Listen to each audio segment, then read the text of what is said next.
All right. Well, I want to thank you, Elizabeth, for not putting me on the spot by making me go first, and also making everybody expect award-winning presentation. I'll see what I can do. So, for those who don't know me, I'm an internal medicine doctor and an anger elimination expert and a stress elimination expert. And I was when I was younger, I was the typical successful physician who was still struggling personally in my personal life. So I had a lot of anger. I've had a lot of anxiety, one relationship failure after another. And it was very frustrating because when you're a successful person in general and you're continually failing at controlling your emotions or having your relationships work out, it doesn't make you feel like a success, even though professionally you may be. So I think there are a lot of people in that same situation where maybe somebody's a surgeon or maybe somebody closes big deals for a company or runs a company or is a successful entrepreneur or we're successful in many domains in life, but when it comes to emotions and when it comes to relationships, sometimes we feel like, we can't understand why we're a completely different person in those domains. But a lot of times we are. And this will often surface during the holidays because there's more, circumstantially, there are more pressures and more opportunities and more triggers to have your emotions tweaked. You've got more demands placed on you during the holidays with all the many things we have to be responsible for, coupled with our normal daily lives and activities that we have to fulfill. And then you're thrown into relationship with people that sometimes you can avoid during the year, but during the holidays you're thrown together, and sometimes tempers flare and anger ensues, or other relationship conflicts ensues. So when I talk about holiday stress, which I'm often asked to do, I like to focus on the difference between external causes of stress and emotions and internal causes. And that's where I think the real payoff is. In our society, we're taught to focus on the external causes, almost to the exclusion entirely of the fact that internal causes are playing a role. So not only do we not focus on internal causes, but we're kind of led to believe they're not even there and they don't make any difference. In actuality, they're always there, and they usually play the biggest role in any kind of stress or problems we experience, not just during the holidays, but all throughout the year. So one of the things I say when I'm talking about the holiday stress is holiday stress is a great opportunity to learn about the internal causes of whatever stressful problems you're experiencing, so you don't not only have a less stressful holiday season, but you learn how to identify and catch those internal causes all throughout the year. Because the truth is, the things that cause stress during the holidays are no different internally than what causes stress throughout the year. For example, is expectations. There's during the holiday season, our expectations are always raised, and social expectations are raised. Advertisers raise our expectations.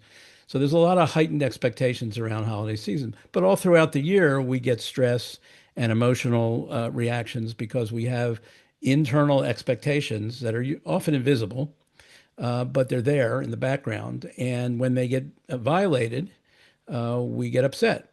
And sometimes we don't even realize that our expectations may be unrealistic or inappropriate for the situation.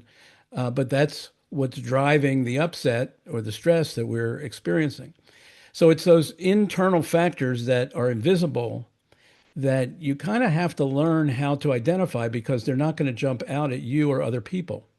Walking down the street, you see somebody get upset or angry, you may see what's going on outside of them or what triggered them, but you're never going to see what's going on inside their brains in terms of internal causes. And most of the time, they're not going to see it either, because it's invisible not just to people outside of us, but it's invisible to us most of the time because we're not focused and we don't know what to look for.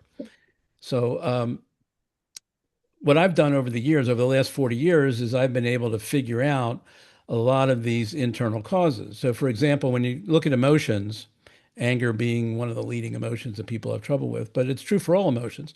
Most emotions come from three simple internal causes. It's like a little program that our brain has to manufacture the emotion.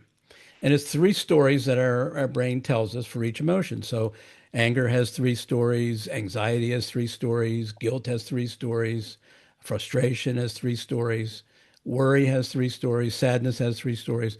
And these are very simple stories, but they're things that our brain is doing or ways it's telling us to look at situations where if you look at it through those narratives or those perceptual filters, you're going to feel the emotion that comes with looking at things in that way. Now, it may be that sometimes the way your brain is telling you to look at things is realistic or valid, but a lot of times our brains leave things out. Our brains get things wrong, or it's missing a lot of context or missing information that our brain doesn't have. So we're never getting the complete picture. We're just getting partial views of reality, some of which are flawed.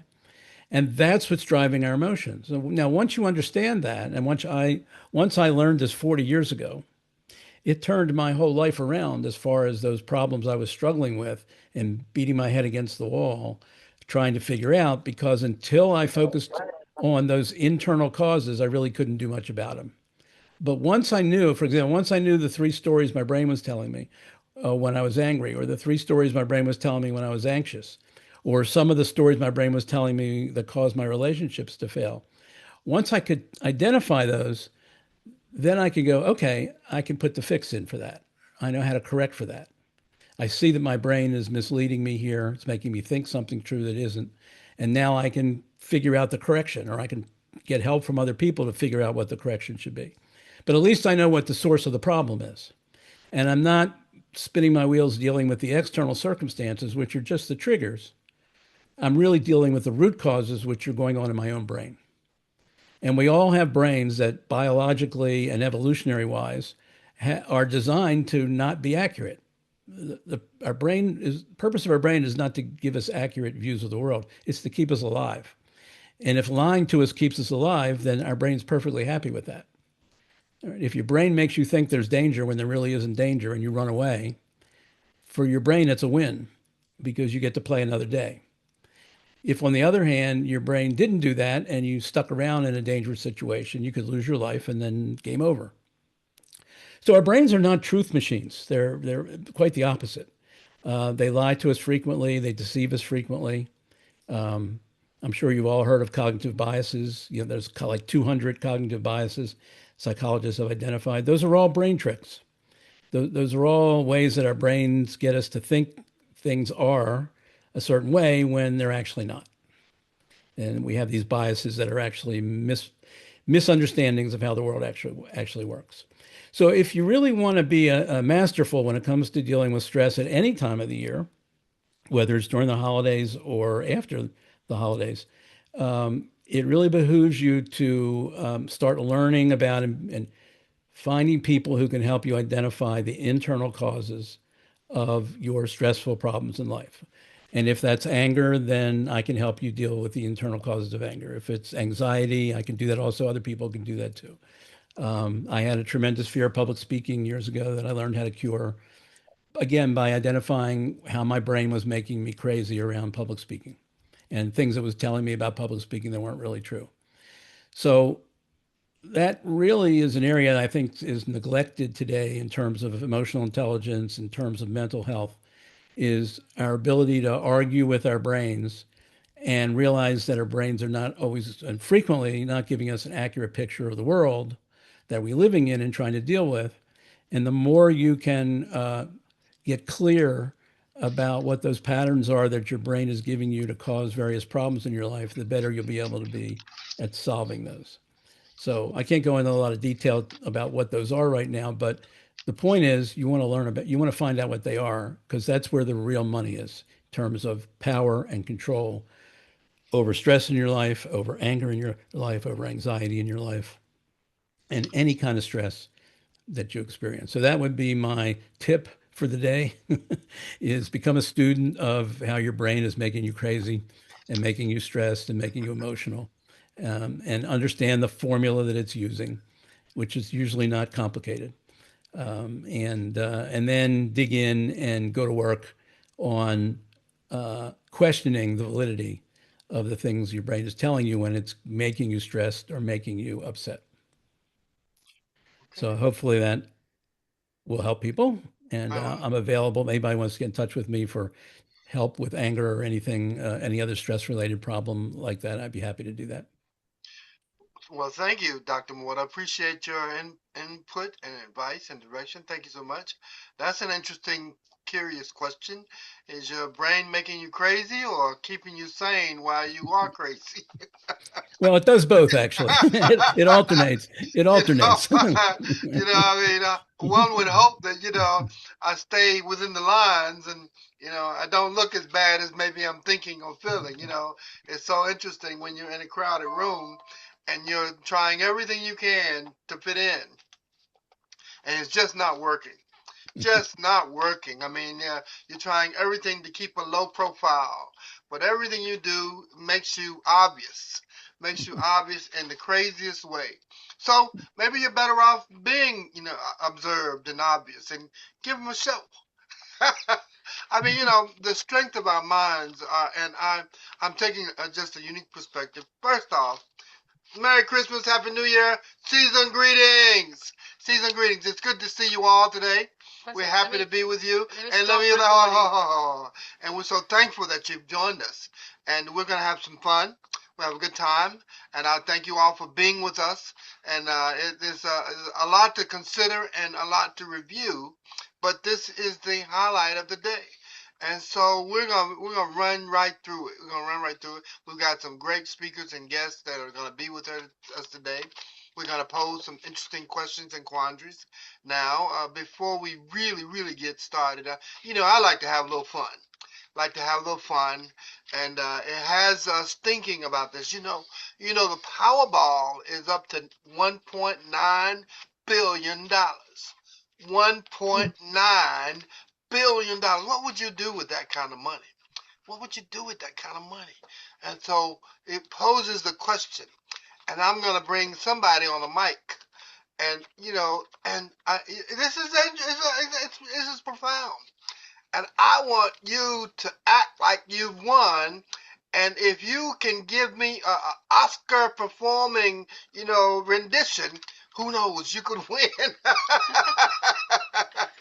So think about it. It's just having fun.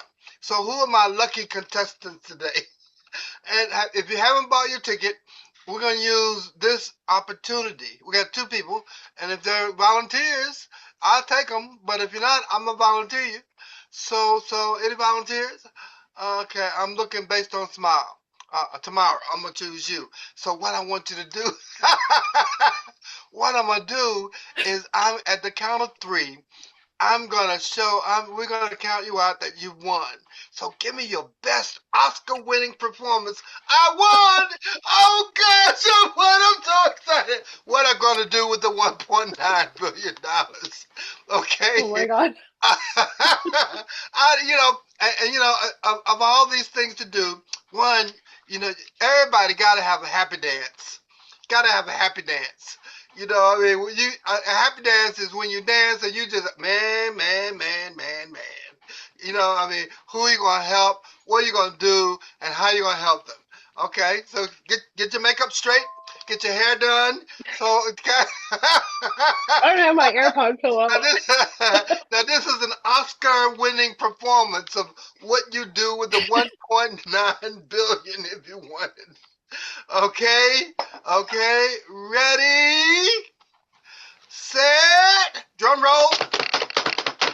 It's on you tomorrow. Let's go. Woo! I won! Oh my God, I can't believe it. I'm gonna travel the world. I'm gonna go to every country, every continent. I'm gonna travel and I don't know, just I can't even think right now. I can't even believe this is happening. Oh my God. I don't know, my Very hand got good. messy.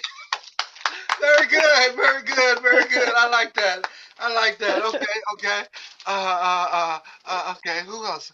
Anybody all the other volunteers? Okay. Ready? Set. Richard. I choose Richard. Richard. So then, now you've just won the Powerball, $1.9 billion. What would you do? Who you would help? where you go, and hey, all that kind of thing. Well, I quit my job. You know, ready? 1, 2, drum roll. 3. Richard is yours. Just remember, I quit my job 10 years ago, so I'm I'm loving this space. And All I'm right, all right, all right. having a blast because we get to do what you want to do. You get to create things, but you find the right people to connect with to create beautiful things and things that last, things that give. So I mean, giving something away that has legacy, has some uh, ability to keep on going without you, and that's I think something to create for all of us. So I'm not going to go crazy about it, but I mean, you have to, but again, it's a great gift to be able to do that and not have to worry about any of those other things anymore, but just learn to manage it. All right, all right. Thank you, Richard.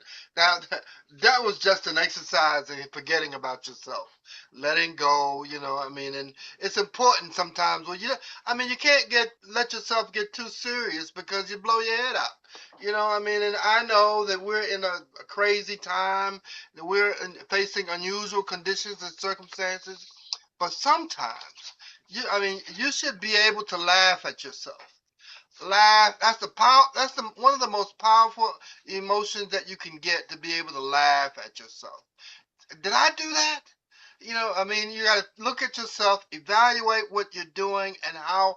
And I know people look at you and say they must think I'm crazy.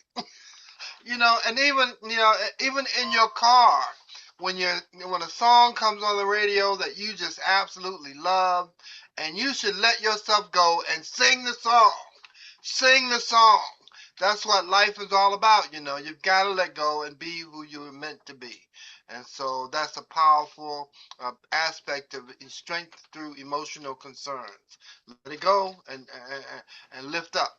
So I'm thankful for each of you, the power of your personalities, what you're dealing with now. Your families all depending on you, and they may not admit it. And now if they're like my family, they'll never admit Elton is who he is. They'll deny it. If I were to win the lottery and give them 300 grand each, they said he didn't need to do that. He didn't really want to do it. I don't know why he did it. But I'm taking the money. I'm taking the money. So I just want us to take the moment that way. I'm thankful for each of you, and that was just a curious element of exposure, and I'm so incredibly happy about that. So moving on, we've got an incredible speaker today.